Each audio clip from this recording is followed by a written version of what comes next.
प्रिय भक्तगण, एक बार की बात है। देव अर्षि नारद नारायण नारायण का जाप करते हुए द्वारिका नगरी में पधार रहे थे। द्वारिका में भगवान श्री कृष्ण अपने स्वर्ण से बने हुए सिंहासन पर विराजमान थे। तभी देव आर्ष नारद भगवान श्री कृष्ण के पास जाकर रुक जाते हैं और कहते हैं, हे प्रभु, हमारे तरफ से आपको कोटि कोटि प्रणाम। तब भगवान श्री कृष्ण मुस्कुराते हुए कहते हैं, आओ देव अर्षि, द्वारिका में आपका स्वागत है। कहिए देव अर्षि, आज अचानक द्वारिका में यूं ही पधारने का क्या कारण है? तब देव अर्षि नारद कहते हैं, हे प्रभु, आज मेरे मन में अचानक एक प्रश्न उठ रहा है। मैं वही प्रश्न जानने की अभिलाषा से आपके पास आया हूं। कृपा करके मेरे शंका का समाधान करें। तब भगवान श्री कृष्ण कहते हैं, हे देव अर्षि नारद, तुम निश्चिंत होकर अपने प्रश्नों का उत्तर पूछो। मैं तुम्हारे प्रश्न का उत्तर अवश्य दूंगा। भगवान श्री कृष्ण के मुख से इतना सुनते ही देवर्ष नारद कहते हैं, हे प्रभु, इस धरती लोक पर कुछ लोग सुखी क्यों होते हैं और कुछ लोग हमेशा दुखी क्यों रहते हैं? इसका सबसे बड़ा कारण क्या है? और हे प्रभु, इंसान का असली सुख क्या है? क्या स्त्रियों के साथ संभोग करना ही इंसान का सबसे बड़ा सुख है? देवर्षि नारद के मुख से इतना सुनते ही भगवान श्री कृष्ण कहते हैं, हे देवर्षि, आज तुमने बड़ा ही उत्तम प्रश्न किया है, जो समस्त मानव जाति के कल्याण हेतु अत्यंत महत्वपूर्ण प्रश्न है। प्रत्येक मनुष्य को यह जानना अति आवश्यक है कि मनुष्य के अंदर एक ऐसी शक्ति होती है जिससे वह चाहे तो क्या नहीं कर सकता। चाहे तो अपना जीवन स्वर्ग बना सकता है और चाहे तो नर्क बना सकता है। चाहे तो लाखों लोगों को कल्याण कर सकता है और कई लोगों को भोजन खिला सकता है, और चाहे तो खुद को बर्बाद भी कर सकता है, और चाहे तो खुद को महान बना सकता है। मित्रों, फिर श्री कृष्ण भगवान कहते हैं, हे देवर्षि, कुछ लोग इतना सुखी और कुछ लोग इतना दुखी क्यों होते हैं? इसका कारण क्या है? स्त्रियों के साथ अधिक संभोग करने से क्या होता है? यही सभी बातें हैं देवर्षि नारद। अब हम तुम्हारे सभी प्रश्नों के उत्तर एक कथा के माध्यम से बताने जा रहा हूं। इसी कथा में छुपा है आपके सभी प्रश्नों का उत्तर। हे देवर्षि, इस कथा को जो भी मनुष्य पूरा ध्यान से सुन लेगा, उसे मनचाहा फल की प्राप्ति होगी। उसे जीवन में कभी भी अधिक दुख का सामना नहीं करना पड़ेगा। तब देव अर्षि नारद भगवान श्री कृष्ण से कहते हैं, हे प्रभु, आप इस कथा को आरंभ कीजिए।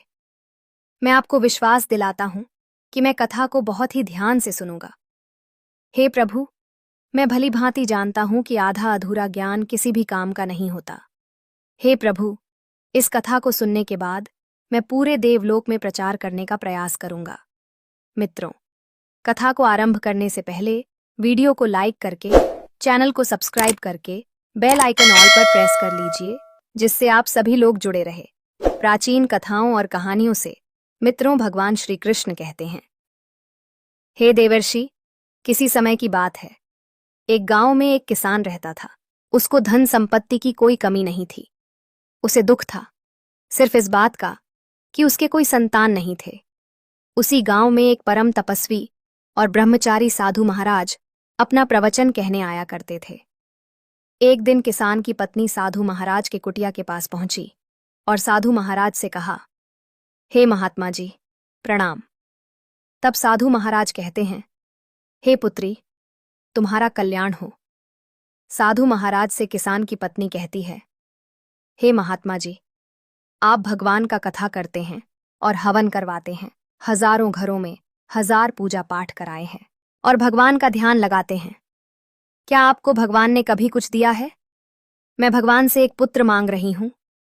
अभी तक भगवान ने मुझे कुछ भी नहीं दिया। भगवान किसी को कुछ नहीं देते। सब कुछ कर्म के आधार पर मिलता है। जो जैसा कर्म करता है वैसा उसे उसका फल मिलता है, और उसे पूजा पाठ करना अनिवार्य है। और किसी का कुछ नहीं सुनते।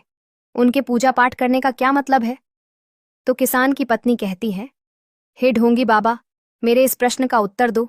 साधु महाराज औरत की बात सुनकर आश्चर्यचकित होते हैं और कहते हैं कि इस औरत को पुत्र ना होने का काफी दुख है, इसलिए इसकी बुद्धि काम करना बंद कर दिया है। फिर साधु महाराज उसके दुख का कारण समझते हुए उस औरत को एक कटोरा खीर देते हुए कहते हैं, जाओ, तुम अपने पति के साथ खीर को पी लेना, तुम्हें संतान सुख अवश्य मिलेगा। फिर किसान की पत्नी कहती हैं, मैं कैसे विश्वास करूं कि मुझे इस खीर से पुत्र की प्राप्ति होगी। मैं कई ऐसे मंदिर पर गई हूं, लेकिन उससे कुछ नहीं हुआ। तब साधु महाराज कहते हैं, अगर तुम्हें संतान सुख प्राप्त नहीं हुआ तो मैं तुम्हारे कहने पर पूजा पाठ करना छोड़ दूंगा। साधु के मुख से इतना बात सुनकर किसान की पत्नी को विश्वास होने लगा और अपने घर आकर खीर खाया। किसान की पत्नी कुछ दिन बाद गर्भवती हुई और उसे एक गुणवान तथा बुद्धिमान पुत्र की प्राप्ति हुई। किसान और किसान की पत्नी अत्यंत प्रसन्न हुए। किसान पुत्र प्राप्ति की खुशी में भंडारा किया, कई लोगों को भोजन कराया, साधु को भी भोजन कराया। फिर देवर्षि कहते हैं, संतान ना हो तो मनुष्य बहुत दुखी रहता है। और कुछ दिन बाद किसान का बेटा धीरे धीरे बड़ा होने लगा और गलत लोगों का साथ करके बिगड़ गया। मांस मदिरा का सेवन करने लगा। माँ बाप उससे बहुत परेशान थे। मित्रों, एक दिन किसान और किसान की पत्नी सोचने लगे कि पुत्र नहीं हुआ होता तो कितना बेहतर होता। किसान का बेटा धीरे धीरे करके सारी संपत्ति को कुछ ही दिनों में बर्बाद कर दिया। मित्रों, आगे भगवान श्री कृष्ण कहते हैं, हे देवर्षि नारद। फिर किसान और किसान की पत्नी उसी साधु के पास जाते हैं। किसान साधु को प्रणाम करते हुए कहता है, हे महात्मा जी, मैं बर्बाद हो गया। मेरा बेटा हम लोगों की नहीं सुनता। कृपया करके आप ही कोई उपाय कीजिए जिसे मेरे बेटे में सुधार हो जाए और सही रास्ता पर लौट आए। आपने ही हम लोगों पर कृपा करके पुत्र प्राप्ति का आशीर्वाद दिया था। आपका आशीर्वाद सफल होता है। किसान की इतनी बात सुनकर संत जी बोलते हैं, हे पुत्र, मैं कोई ना कोई उपाय अवश्य करूंगा, बस तुम्हें मेरे बताए अनुसार कुछ कार्य करना होगा। तब किसान कहता है, महाराज जी, आप जैसा कहेंगे मैं वैसा ही करूंगा, लेकिन मेरा पुत्र सुधर जाना चाहिए।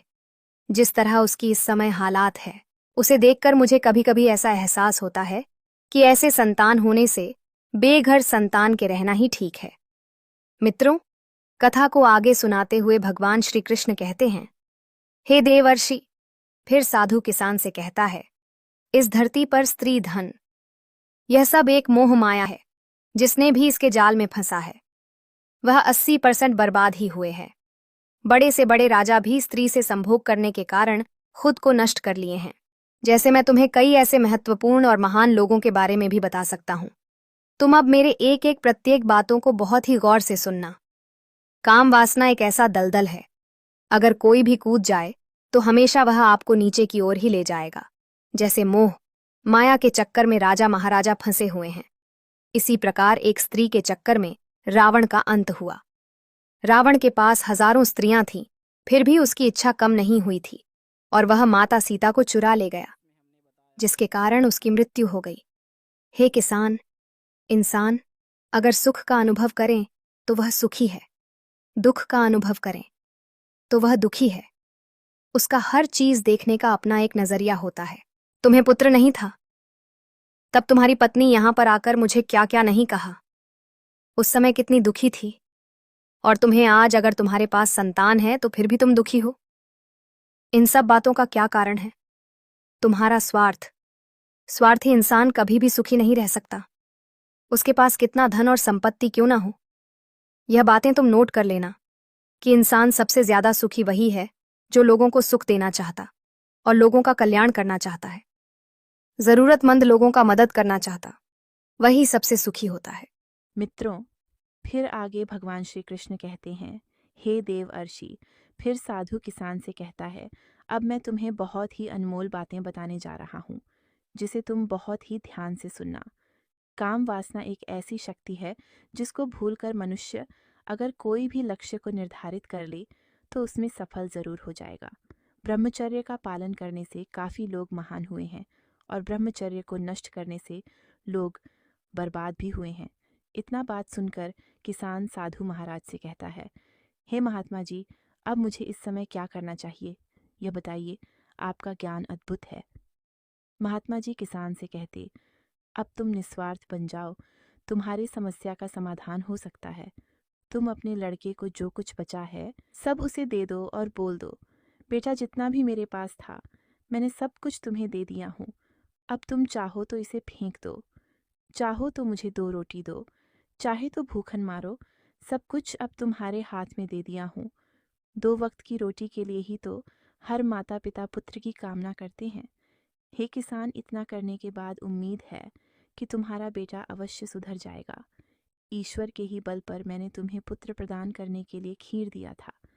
ईश्वर के ही बल पर आज मैं तुम्हें तुम्हारे पुत्र को सुधारने का मूल मंत्र दिया हूँ। जाओ, इस्तेमाल करो, ईश्वर का नाम लो, सभी कार्य सफल होंगे।